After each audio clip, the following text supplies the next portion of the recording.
This month, we commence reading from the book of Exodus. A new king arose over Egypt who did not know Joseph. And he said to his people, "Look, the Israelite people are much too numerous for us.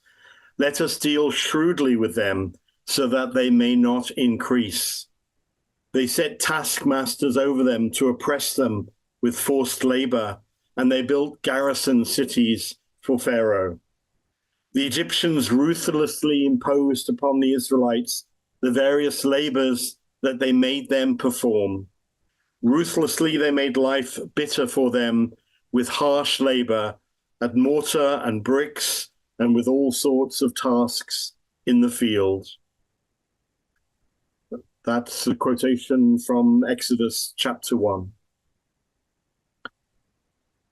So who does the Bible say will stand up to this new leader and his despotic ways? The book of Exodus throws up two of the most unexpected resistors to the new leader's demands. They were the midwives to the Hebrew women.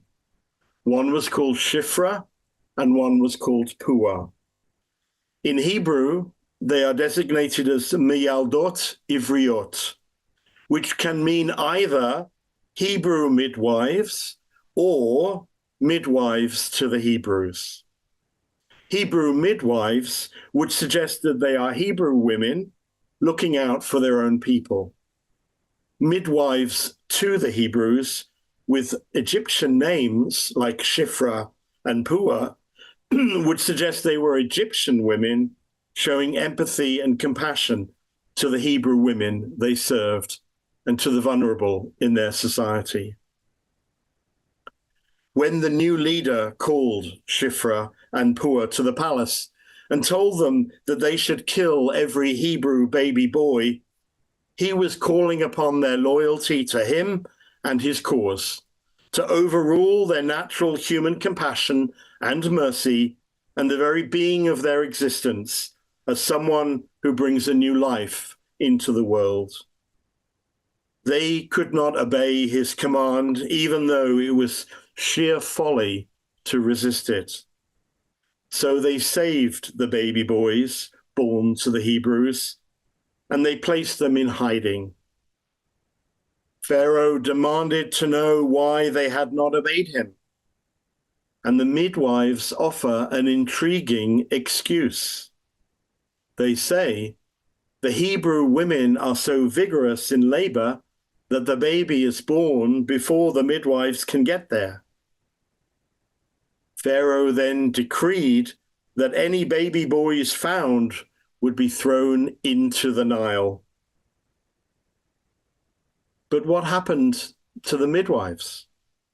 The text says little, except that because the midwives resisted Pharaoh and his immoral order, they were awarded their own households by God.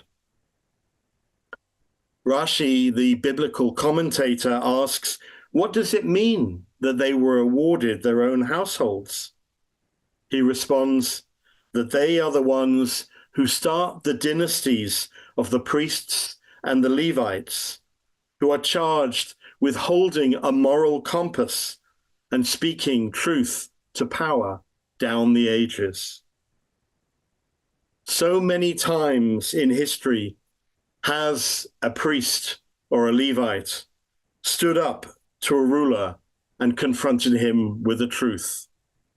And so many times have non-Jews had to protect Jews by standing up for human dignity and the sacredness of human life.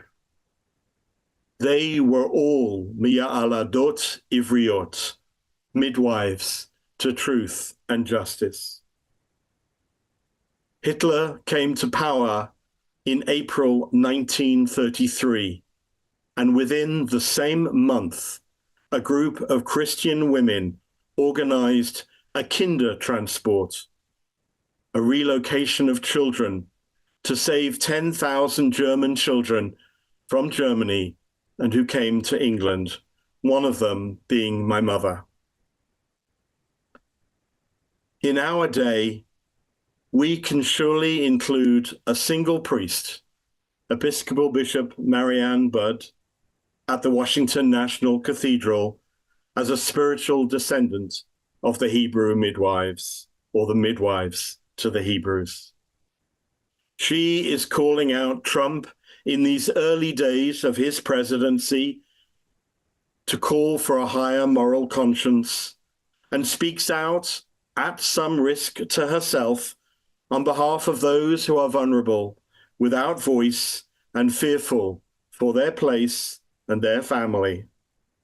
Without demonizing or accusing, she pleads for mercy for refugees, for immigrants, for the transgender and the undocumented workers, in order that compassion and empathy be shown at a time of heightened insecurity. It was a highly brave and noble act, and one that reminds us of the prophetic voices of our tradition and other traditions, and stimulates the need for our own moral courage to be shown in the days, weeks, and years ahead. We just commemorated another Martin Luther King Day, and this one felt more like a premonition of what is to come than a simple memory of a man who was killed for standing up for what he believed some 50 years ago. Now we are all going to have to stand up. We will see immigration and custom enforcement officers on our streets, rounding up people as they were today in East Boston. We will hear ugly statements from others about our neighbors and our friends. We will hear false news being parroted, and we will have to stand up for what is right, respond to the falsehoods, and act on behalf of the vulnerable. It will not be easy. It may incur some risk to ourselves and our property, but we have been given an early example in the form of Bishop Budd, and we can follow her lead. We don't need to demonize or unjustly accuse, but we can stand up for truth, for justice, and for mercy. Martin Luther King said, "The arc of the moral universe is long, but it bends towards justice. Change takes a long time, but it does happen.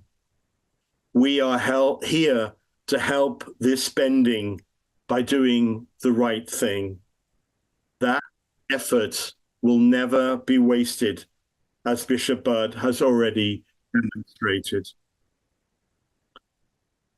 It is, of course, not coincidental that the Meyaladot Ivriot, the Hebrew midwives, saved one particular baby boy, and that he was put into the Nile to be saved rather than drowned.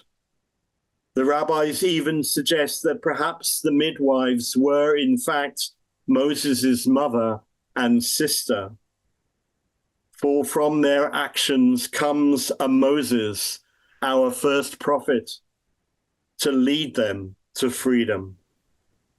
Ironically, for the new leader, his actions led to one small act of moral resistance, which led to another and led to another until they snowball into a large-scale resistance, which is how the book of Exodus gets its name, and Pharaoh is defeated. These are early days, and there will be much to annoy and anger us. But good anger can be part of our impetus for moral action.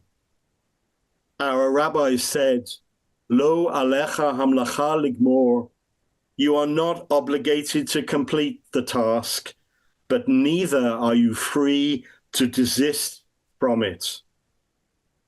This is our time to stand up and be counted, to be counted among those who came before us, the midwives, the priests, the Moseses, and all those who stand up for moral courage. Amen.